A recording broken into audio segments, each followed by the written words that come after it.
Honorable members, page, yes, Honorable Ablakwa. I'm going to write on speaker. Write on speaker. Permission to take you back to page 8.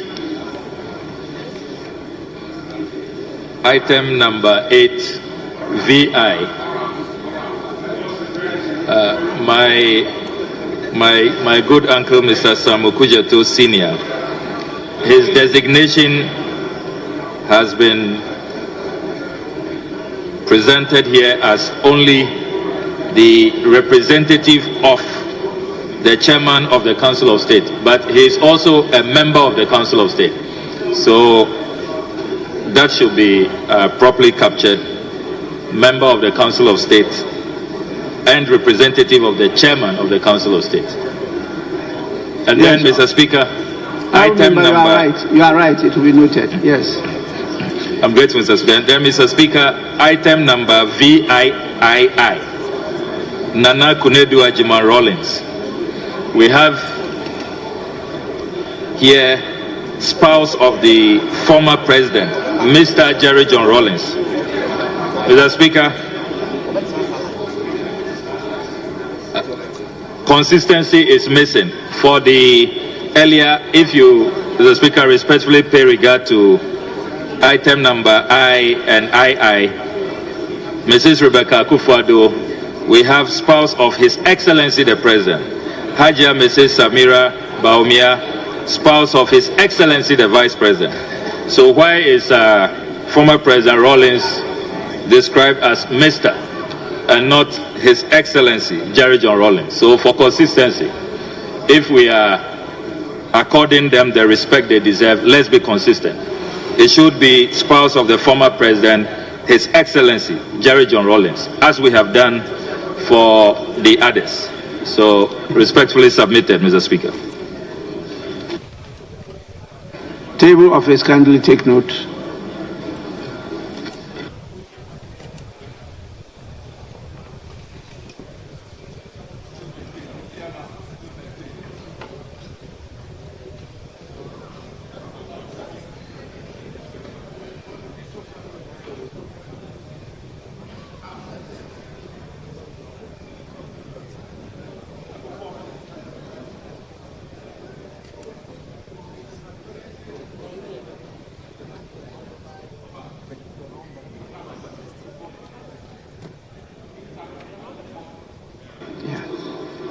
Honorable members, in the absence of any further corrections, the votes and proceedings of Friday, 3rd January 2025 are hereby adopted as a true record of proceedings.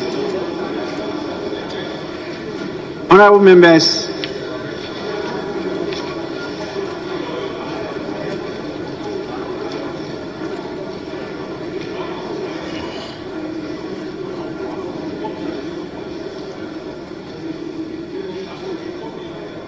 Honorable members, please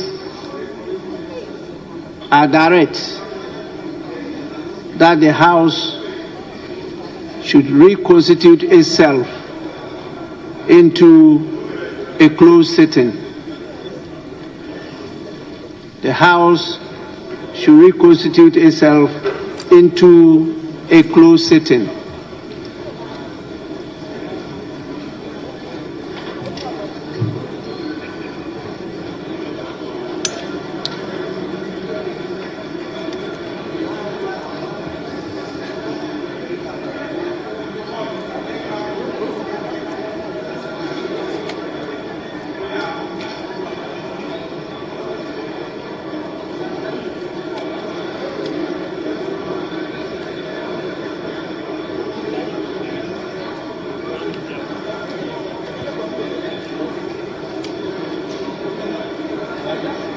Please, Marshal Office, please.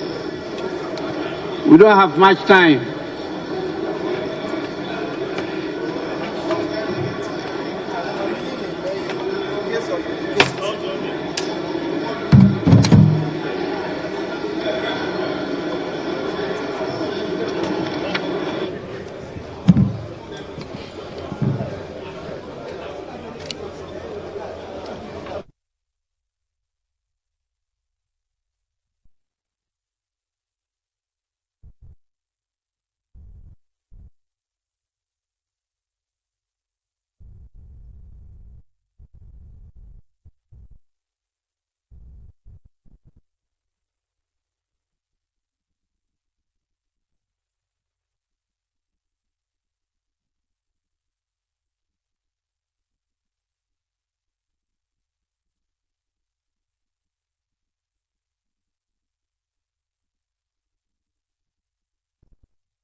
talking about Parliament and matters arising, because we know that today being the 6th of January, we are supposed to see the dissolution of the 8th Parliament, and later on we get to witness the inauguration of the 9th Parliament, where the Speaker will also be elected, even though, I mean, it's very clear now who will get to be Speaker of the 9th Parliament. In fact, congratulatory messages have already been sent out from the camp of Alban Bagbin to John Dramani Mahama, who has implored the NDC MPs to choose Alban Bagbin as Speaker of the 9th Parliament. So Parliament is shaping up as it stands now, even though we have some 4 constituencies that have some issues still raging in the courts. Earlier on the broadcast, you also saw Mutala bring us updates from what is happening in court with regards the 4 constituencies that the NDC is raising challenges about. We're talking about Ablekuma North, there's also Kankwe Central, there is also Techiman, and then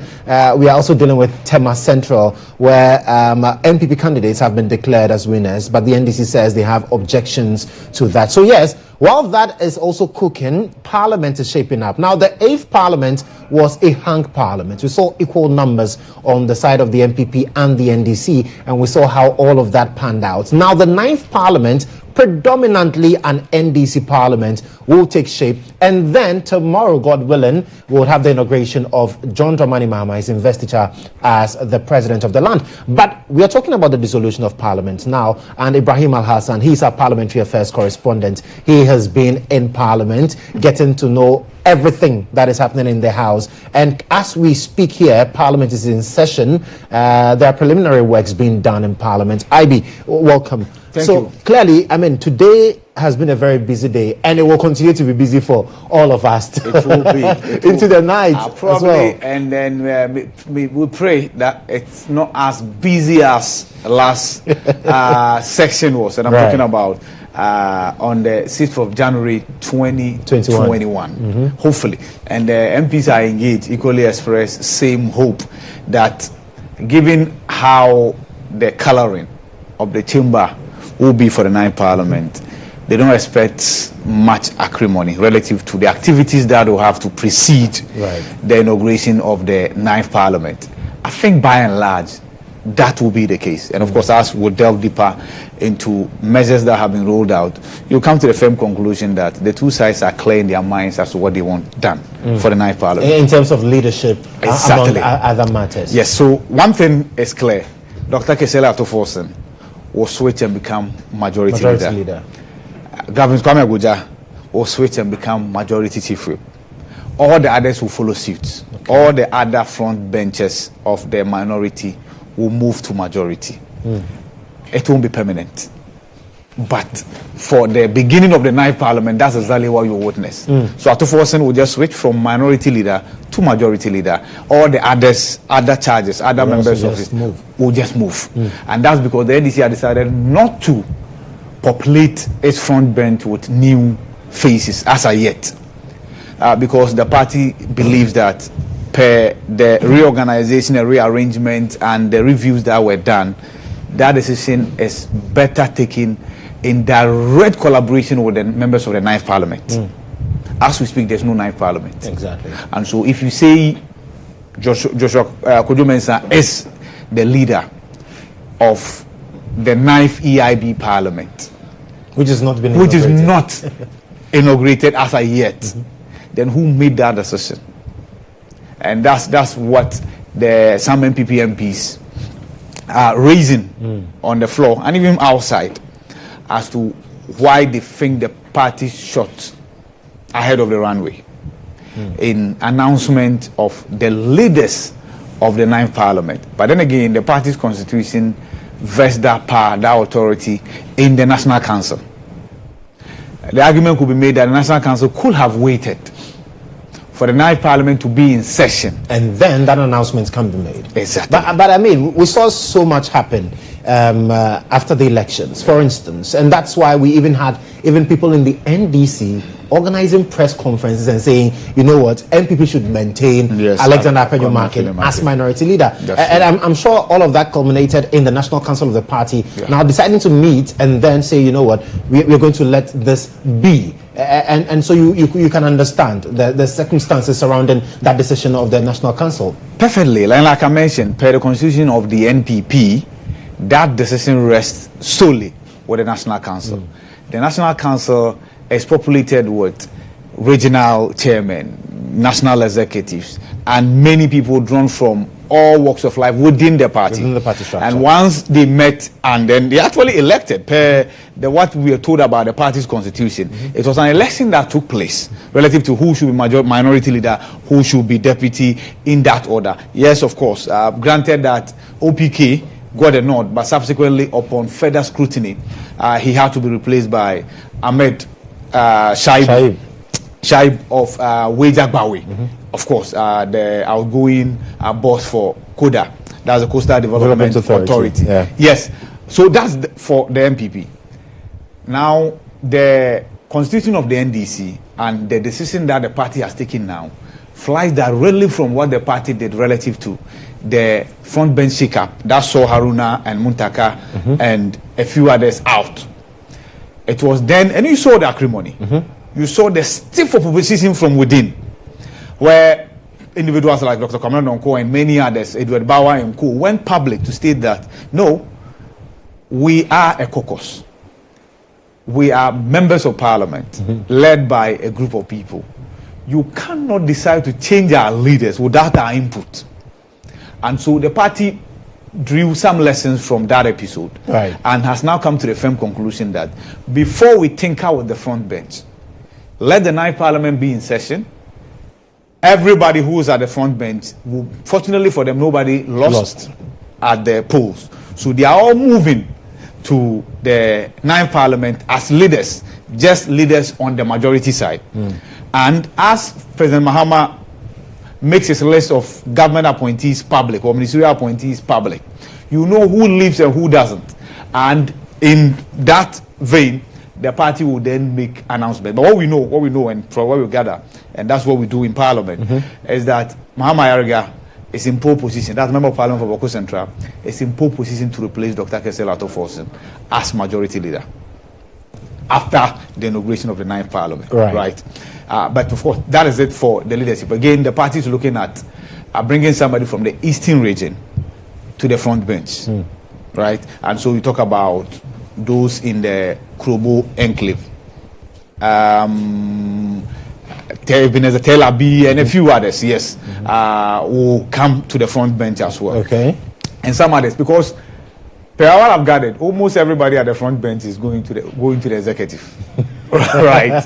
Almost everybody at the front bench is going to the executive. And it all comes down to the conversation on a change of the constitution, and how the president would have to select his ministers from the legislative arm of government. More than and so we see more of the appointments now come from the legislative arm of government into the executive, and that's where people say it makes the checks and balances even more difficult. Most difficult. In fact, the supermajority that the NDC has is what will play to the advantage of the nation relative to checks and balances. And so, even though President Mahama has said he will appoint 60 ministers, meaning ministers and deputy ministers, meaning regional ministers, ministers to the sectors, deputy ministers, 60. So he will have to just appoint 31 of them from Parliament. That's it. So it's cut out. His work is cut out for him clearly. Now, if you take 31 out of at least 183 today, as we speak, you can imagine the number of individuals who will remain in Parliament. 150. If they really want to exert the checks and balances, they can. Because they have nothing to lose. Probably they have something to gain, but nothing to lose, right? And so we'll see how that plays out. Obabin also in the saddle as a speaker, and that we can then talk about that. Of course, you mentioned exactly, because we saw the letter from President President. It will take a while. It will take a while. President-elect John Dramani Mahama to basically tell party MPs that in the 9th Parliament, let's stick with Speaker Bagbin. And then we saw a congratulatory message from Speaker Bagbin. And one thing I've heard people say is that perhaps John Dramani Mahama shouldn't have made that public, because it's not just about what it says, but the feel. Now, it makes it seem as though the executive is choosing the leader for the legislative arm of government. And so where would lie the clear separation? And that has also been an argument that people are advancing out there relative to the choice of Bagman as Speaker for the 9th Parliament. You're absolutely right. H.K.C. Prempe, Prof. Yes. of CDD, went to market with that and then indicated that even though he feels it's well within the right of the incoming president to make such an announcement, he feels it ought to have been made by the caucus. Yes. I put the same question to Bitzeden. Bitzeden is a lawyer as well, member of parliament for Laura, who had been in and out of parliament. And he says, H.K.C. Prempe might not have paid attention to happenings in the Fourth Republic. From D.F. Annan, who was nominated by President Jerry John Rawlings, because Bitzeden was an integral part of the Rawlings administration, to Peter Lajete, nominated by President Kufuor, to Ebenezer Bejina Seti-Hughes, once again nominated by Kufuor. NDC decided to nominate Peter Lajete for the second term, and that was 2005, and they got beaten over that decision. They lost out on the second deputy speaker, which I'm sure we'll get to, because now it looks like there's an understanding between the two caucuses as to how that line should look like. Should look like, yes. And so with that, and then comes back to even Alban Bagwin, that before NDC decided to present Alban Bagwin to Parliament for election, after President Akufo-Addo had tapped Professor Iro Michael Quay, it was John Dramani Mahama, then the flag bearer of the party, or the leader of the party, but then he had lost, the former president, who indicated that Bagman should be presented. And so to him, this has been a convention, and that if the conversation is about leadership of parliament, not Speaker of Parliament, leadership of parliament, then the argument could be made that let the caucus have a say. But mind you, he references the communication from the office of the incoming president, of the president-elect, and it says, in consultation with the national leadership of the party and then the minority leadership of parliament. Okay. So, to be certain, if you read such a statement and you draw the conclusion that there's an imposition, then you might have a problem with your grammar. Yes, he mentions, yes. So, and in my engagement with other members of parliament as well, especially on the NDC side, it's a welcoming development. You could tell that to them it's even a proposal that they had made that had been accepted. Because I had engaged Ahmed Ibrahim, who started the crusade, and I'm talking about Deputy Minority Chief Whip, who had started a crusade that Bagwin must be maintained. And you could tell that whatever Bagwin did at the latter part of his tenure, endeared and went down so well with the rank and file of the NDC that they had forgiven every sin, quote and unquote, that he might have committed against the party in their opinion, right? Be it perceived or reality. And so they felt he stood up to the outgoing administration. And so what else to do better than to reward him with a second term? He will go down in history, if he's confirmed, of course, as the only speaker aside D.F. Annan to do 2 terms. And D.F. Annan was a speaker under Rawlings, so you can understand why probably he did 2 terms. But for anybody, right? Okay, so you can describe the speaker of the 8th Parliament, this current Parliament, as an accidental speaker, because indeed it was. Nobody expected that it would happen. In fact, the brochure that was printed in 2021 did not have his name. Exactly. It didn't even have his image. It had Professor Michael Quay's image and name was printed. I mean, it was supposed to be a done deal. Great. So, and that's why I remember when I spoke to Afenyo Markin, he mentioned that Speaker should always remember that he was not made Speaker by the NDC alone. Exactly. Some MPs voted decided to choose him also. And we'll get to whether the NDC is rewarding one of them. One of the people who are widely believed to have voted for Bagwin is Andrew Esiama, right? The second deputy speaker for the 8th Parliament. Guess what? He's returning as second deputy speaker for the 9th Parliament. Yes. So interesting.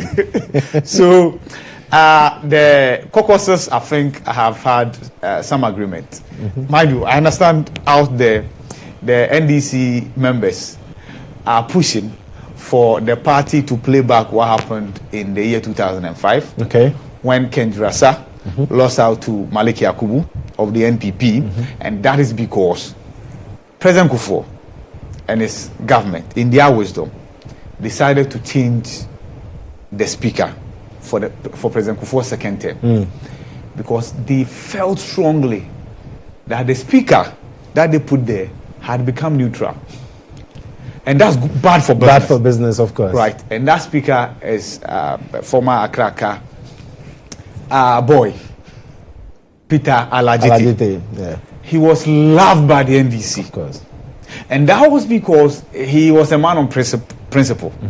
In politics, that doesn't always win you awards, right?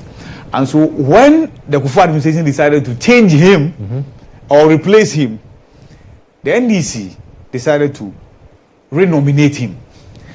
And they had that audacity because they had gotten assurances from some MPP MPs then that they were going to vote for him because he had done right by them.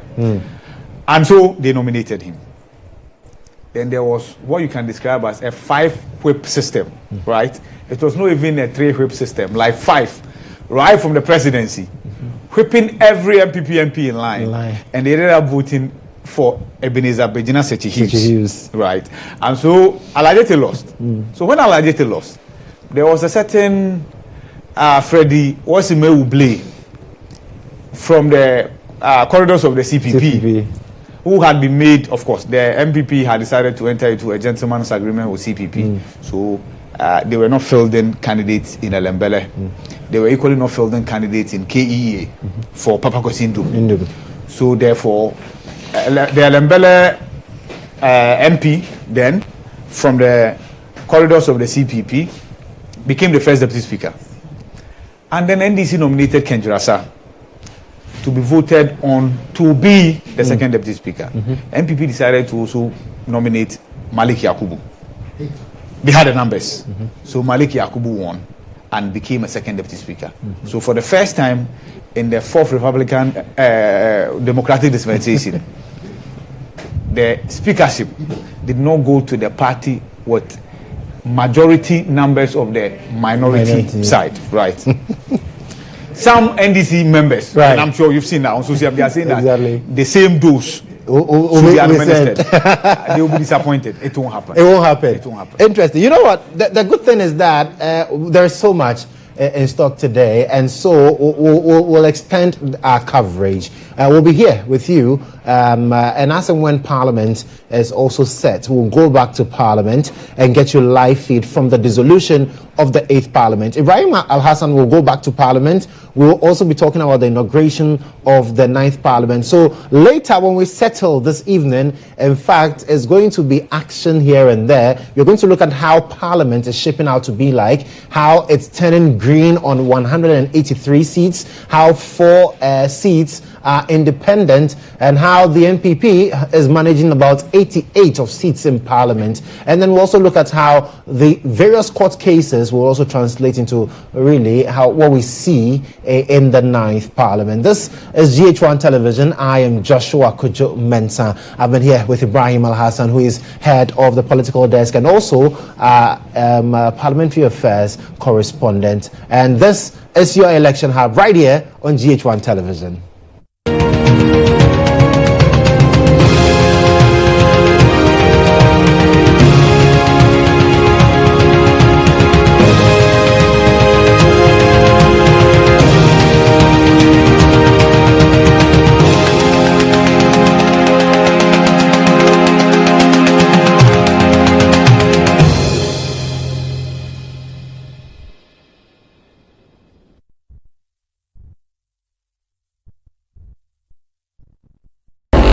In case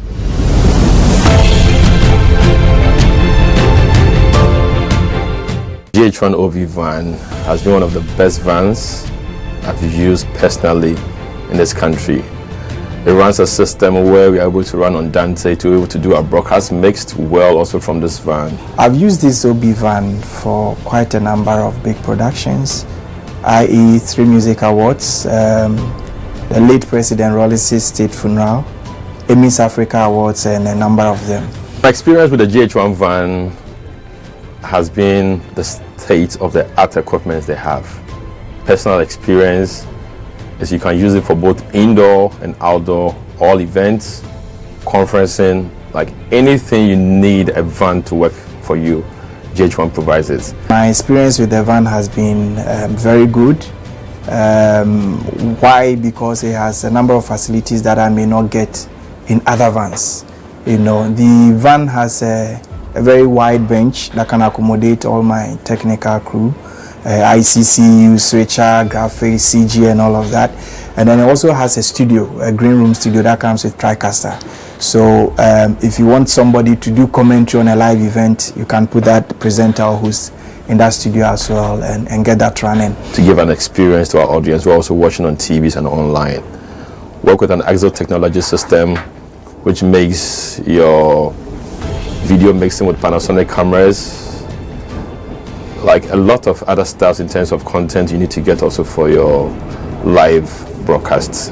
I prefer the GHOne van to a lot of other vans I've used, or even doing my own setup on a tabletop setup, because on a production you see a number of people in the van, and so if you have a very small van, it means that it's going to be choked, and that will affect the creativity as well. The price has been discounted as well to accommodate varied budgets, and so no matter the budget you have, I understand you can have the track and do business with it. It looks huge but very affordable.